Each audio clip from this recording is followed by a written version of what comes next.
بسم اللہ الرحمن الرحیم۔ میرا نام سمینہ عمران ہے۔ میں اکثر یہ بات سنتی ہوں کہ آیت کریمہ بہت بھاری وظیفہ ہے، آیت کریمہ تھوڑا پڑھنا چاہیے، آیت کریمہ اجازت کے بغیر آپ نہیں پڑھ سکتے۔ تو میں نے بہت تحقیق کی ہے اس کے اوپر، کیونکہ میں بھی آیت کریمہ پڑھتی ہوں۔ ناظرین کرام، آج میں آپ کے ساتھ یہ ڈسکس کرنا چاہتی ہوں کہ آیت کریمہ کی اہمیت کیا ہے، اور ہم اس کو کتنا پڑھ سکتے ہیں، اور ہم اس کو کیسے پڑھ سکتے ہیں، اور یہ کن نبی پر یہ آیت جو ہے نازل ہوئی، یا کن نبی نے سب سے پہلے آیت کریمہ پڑھی۔ پہلی بات تو یہ ہے کہ آپ اس کے ترجمے پہ غور کریں۔ آپ دیکھیں کہ اس آیت میں لا الہ الا انت سبحانک انی کنت من الظالمین کا مطلب ہے کہ اے اللہ تو ہی عبادت کے قابل ہے، تو ہی عبادت کے لائق ہے، اور تو ہی پاک ہے اور بے عیب ہے، بے شک میں ہی ظالموں میں سے ہوں۔ جب آپ اس کے ترجمے پہ غور کریں گے تو پھر آپ کو اس کی اہمیت کا پتہ چلے گا۔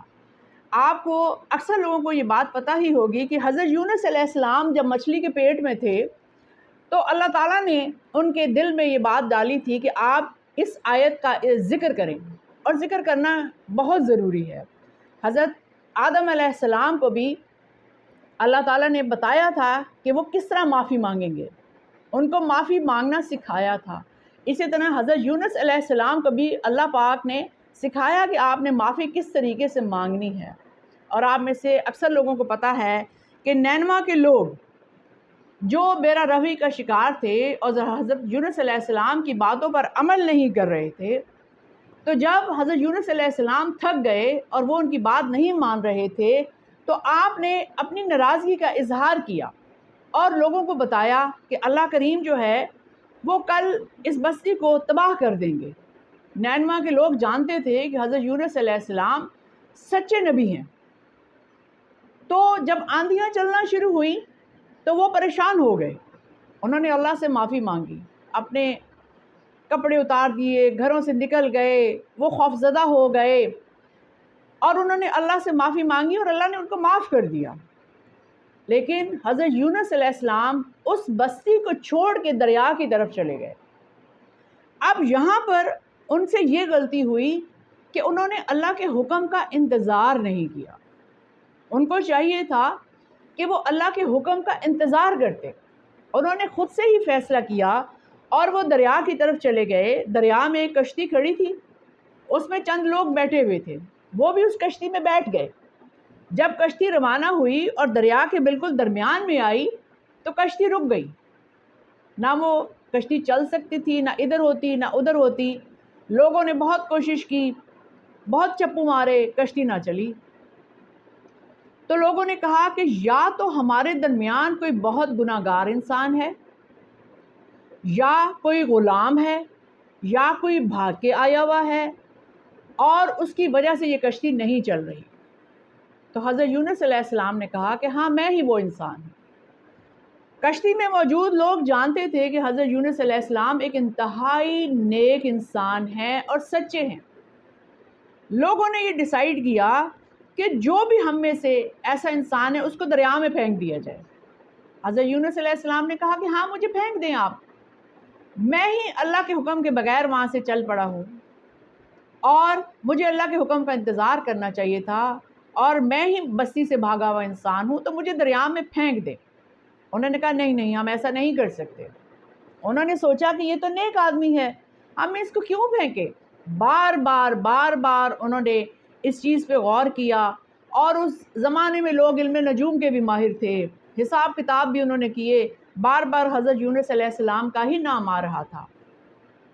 پھر اللہ کے حکم سے ایک مچھلی نازل ہوئی، بہت بڑی مچھلی، اور حضرت یونس علیہ السلام نے کہا کہ مجھے دریا میں پھینک دو، کیونکہ میرے سے ہی خطا ہوئی ہے۔ اور اللہ کے حکم سے ایک مچھلی نمودار ہوئی۔ جب انہوں نے حضرت یونس علیہ السلام کو پانی میں پھینکا تو مچھلی نے اس کو پورا نگل لیا، اور مچھلی کو یہ حکم دیا گیا کہ حضرت یونس علیہ السلام کو زندہ نگلے، ان کو چبانا نہیں ہے۔ کچھ لوگ کہتے ہیں کہ یہ 781 781 قبل مسیح کا واقعہ ہے، اور شاید اس وقت 10 محرم تھا۔ کچھ ڈیٹس ادھر ادھر بھی بیان کی گئی ہیں، لیکن موسٹلی لوگوں کا خیال ہے کہ یہ 781 قبل مسیح کا یہ واقعہ ہے۔ مچھلی ان کو نگل کے پانی کی تہہ میں چلی گئی، کبھی وہ اوپر آتی تھی اور کبھی تہہ میں چلی جاتی تھی۔ کچھ لوگوں کا خیال ہے کہ 40 دن حضرت یونس علیہ السلام اس مچھلی کے پیٹ میں لیٹے رہے، اور کچھ کا خیال ہے کہ 7 دن، کچھ کا خیال ہے کہ 5 دن۔ بہرحال وہ کافی دن اس مچھلی کے پیٹ میں رہے، اور ان کے جسم کے سارے بال، سر کے سارے بال جھڑ گئے۔ وہ بہت ہی تکلیف میں تھے۔ ظاہر ہے آپ اتنے دن اگر مچھلی کے پیٹ میں رہیں یا ایک کمرے میں ہی بند ہو کر رہیں تو آپ کو کتنی تکلیف ہوگی، لیکن اللہ تعالیٰ اگر اپنے بندوں کو سزا دیتا ہے تو وہ رحیم ہے، وہ معاف بھی کر دیتا ہے۔ اس آیت کریمہ میں یہ بات بیان کی گئی ہے کہ اگر آپ غلطی کرتے ہیں تو اللہ تعالیٰ سے معافی مانگے۔ اللہ اگر قہار ہے تو وہ رحیم بھی ہے نا، وہ معاف بھی کر دیتا ہے۔ اللہ تعالیٰ نے پھر حضرت یونس علیہ السلام کو یہ بات سکھائی کہ وہ لا الہ الا انت سبحانک انی کنت من الظالمین کا ذکر کریں، بار بار ذکر کریں۔ اب آپ غور کریں کہ ذکر کرنا کتنا ضروری ہے، ہمارے مذہب میں ذکر کی کیا اہمیت ہے، اور قرآن مجید میں یہ آیت ہے اور ذکر ہوتا ہے کہ یونس تا قیامت مچھلی کے پیٹ میں رہتے اگر وہ اللہ کا ذکر نہ کرتے۔ آپ دیکھیں کہ ذکر کی اہمیت کتنی زیادہ ہے کہ یونس علیہ السلام نے اللہ سے بار بار معافی مانگی تو اللہ تعالیٰ نے پھر ان کو معاف کیا، اور پھر اس مچھلی کو حکم دیا کہ حضرت یونس علیہ السلام کو کنارے پہ جا کے اگل دے۔ جب اس مچھلی نے ان کو اگلا تو ان کے جسم پہ کوئی بال نہیں تھے، وہ تکلیف میں تھے۔ پھر اللہ کے حکم سے ایک بکری وہاں آئی جس کا دودھ انہوں نے پیا، پھر اللہ تعالیٰ نے ایک درخت ان کے لیے پیدا کیا جس کی چھاؤں میں وہ لیٹے رہے۔ تو اس طریقے سے وہ کافی دن بے سدھ وہاں پڑے رہے۔ آہستہ آہستہ جب انہوں نے دودھ پینا شروع کیا ان کے اندر طاقت آئی، اور پھر ساری زندگی حضرت یونس علیہ السلام آیت کریمہ کا ذکر کرتے رہے۔ آپ اس بات سے اندازہ لگائیں کہ اس آیت کی کتنی اہمیت ہے ہماری زندگی میں۔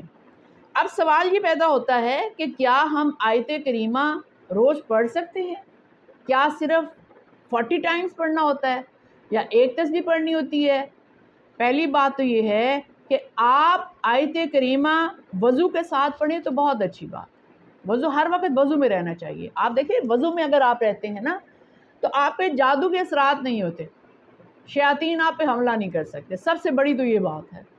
آپ وضو کے ساتھ پڑھیں تو بہت اچھی بات ہے، لیکن سم ٹائمز آپ سفر میں ہیں، آپ کوئی کام کر رہے ہیں اور آپ 10-12 دفعہ آیت کریمہ پڑھنا چاہتے ہیں، کوئی مشکل آ گئی ہے، آپ پڑھنا چاہتے ہیں تو آپ پڑھ لیں۔ اس لیے کہ حضرت یونس علیہ السلام جب مچھلی کے پیٹ میں تھے تو وہ باوضو نہیں تھے، وہ تو سیدھے لیٹے ہوئے تھے، لیکن انہوں نے یہ وظیفہ کیا نا، انہوں نے پڑھا، پتہ نہیں کتنے ہزاروں دفعہ انہوں نے پڑھا ہوگا، تو پھر اللہ کریم نے ان کو معاف فرمایا۔ تو آپ آیت کریمہ کو وضو کے ساتھ پڑھیں تو اچھی بات ہے، لیکن سم ٹائم اچانک کوئی مشکل آ جاتی ہے آپ پڑھ لیا کریں، بے وضو بھی آپ اس کو پڑھ سکتے ہیں۔ اس کے بعد سوال یہ ہے کہ لوگ لاکھوں ٹائم یہ پڑھتے ہیں، اس چیز سے تھوڑا سا آپ خیال کریں کہ ایک ہی ٹائم میں بیٹھ کے لاکھوں دفعہ پڑھنا اچھی بات نہیں ہے۔ آپ صبح شام دوپہر ایک ایک تسبیح پڑھ لیں۔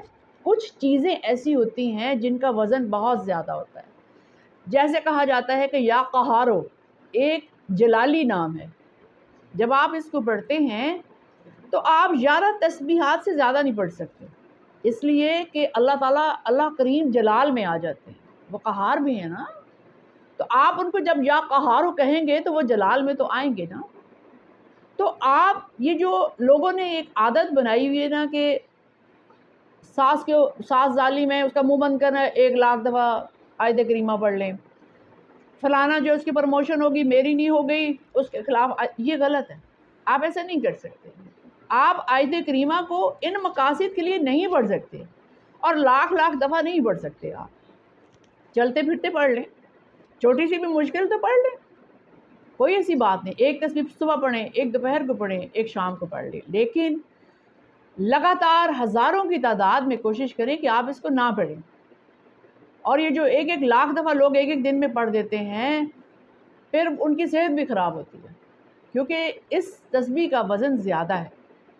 آپ اس کو سوچ سمجھ کے پڑھیں اور کوشش کریں کہ جب آپ اس کو پڑھیں تو اس کا ہدیہ دے دیں، کوئی میٹھی چیز پکا کے بچوں کو کھلا دیں، لوگوں کو کھلا دیں، غریبوں کو کچھ میٹھا دے دیں، کوئی مسجد میں پیسے ڈال دیں، کوئی غریبوں کو کچھ روپے دے دیں، جتنی آپ کی توفیق ہے۔ یہ کوئی فکس نہیں ہے کہ اتنے 100 روپے آپ نے دینا، ایسا کچھ نہیں ہے۔ جب آپ تسبیحات پڑھتے ہیں تو ان کا کبھی کبھی ہدیہ نکال دیا کریں، اللہ کو یہ پسند ہے۔ آپ غریبوں کی مدد کریں گے، لوگوں کو کھانا کھلائیں گے تو اللہ کو پسند ہے۔ لیکن یہ کہنا بالکل غلط ہے کہ آیت کریمہ بھاری ہے، اس کو ہر وقت نہ پڑھو، اس کو بغیر وضو کے نہ پڑھو، یہ غلط ہے۔ آپ پڑھیں، آیت کریمہ روز پڑھیں آپ، یہ تو ایک بہت اچھی تسبیح ہے۔ اور آپ ہر مشکل کا جو حل ہے نا، وہ آیت کریمہ میں، ہر مشکل کا حل، چاہے وہ چھوٹی سی ہے، چاہے بچے اپنے پیپر کے لیے ہی پڑھ لیں کہ میرا کل پیپر اچھا ہو جائے، میری تیاری اچھی ہو جائے، ایک تسبیح آپ پڑھ لیں۔ اور یہ پڑھ کے آپ دعا ضرور کریں، آیت کریمہ جب بھی آپ پڑھیں، پڑھ کے آپ دعا ضرور کیا کریں، کیونکہ ہمارے مسائل کا حل ہی دعا میں ہے۔ اللہ کریم کو پسند ہے کہ ہم دعا کریں۔ جب آپ دعا کرتے ہیں تو اللہ کریم قبول فرماتے ہیں۔ تو آپ آیت کریمہ پڑھا کریں۔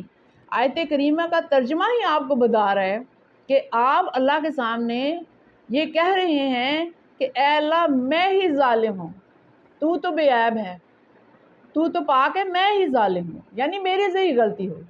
حضرت یونس علیہ السلام نے یہی اللہ تعالیٰ سے عرض کی کہ میرے سے ہی غلطی ہوگی، میں نے غلط گمان کیا، میں نے غلط فیصلہ کیا۔ تو اللہ تعالیٰ سے وہ معافی مانگ رہے ہیں۔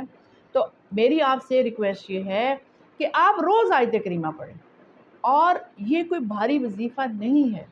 اور کوئی بھی وظیفہ جو آپ پڑھتے ہیں، اگر آپ کسی کو نقصان پہنچانے کے لیے پڑھ رہے ہیں تو یہ گناہ کبیرہ ہے، یہ گناہ کبیرہ ہے۔ کسی انسان کو آپ تکلیف دینے کے لیے آپ آیت کریمہ پڑھیں یا قہارو پڑھیں یا کوئی بھی جلالی نام آپ پڑھیں تو یہ گناہ ہے، ایسا مت کریں۔ اللہ تعالیٰ اس چیز کو ناپسند کرتے ہیں۔ اور آیت کریمہ ایک بہت پرانی بہت پیاری آیت ہے، آپ اس کو ایسے چلتے پھرتے پڑھا کریں، اللہ کو یہ پسند ہے۔ مجھے امید ہے کہ آپ کو میری بات سمجھ آئی ہوگی کہ آیت کریمہ کو روز پڑھیں، 1 2 3 تسبیح پڑھ لیں روز، کوئی فرق نہیں پڑتا، اور یہ بھاری بھی نہیں ہے۔ اور یہ بھی نہیں کہنا چاہیے کہ بھئی آپ یہ نہ پڑھیں، یہ تو آپ پہ اثر کر دے۔ کچھ لوگ کہتے ہیں کہ آیت کریمہ تم نے پڑھی تھی نا، تو اسی لیے جو ہے نا تمہاری یہ حالت ہو گئی ہے، یہ جو تمہاری ٹانگوں میں درد ہے تم نے آیت کریمہ پڑھی تھی۔ تو یہ غلط ہے، اسلام میں اس کی کوئی گنجائش نہیں ہے۔ ہاں، کسی کو نقصان دینے کے لیے آپ کو آیت کریمہ نہیں پڑھنی چاہیے۔ آیت کریمہ تو ایک معافی ہے، ایک ریکویسٹ ہے جو ہم اللہ سے کرتے ہیں کہ اللہ تو ہی طاقتور ہے، بے عیب ہے، پاک ہے، اور ہم ہی ظالم ہیں، گناہ گار ہیں، تو اے اللہ پاک ہمیں معاف فرما دیجئے اور ہمیں اس مشکل سے نکالیں، جس طرح حضرت یونس کو مشکل سے نکالا اللہ نے، ان کی تکلیف کو ختم کیا۔ تو تکلیف کو ختم کرنے کے لیے آیت کریمہ ایک بہت اچھا وظیفہ ہے، ایک بہت اچھی تسبیح ہے۔ آپ اس کو صبح شام دوپہر پڑھا کریں۔ بہت بہت شکریہ۔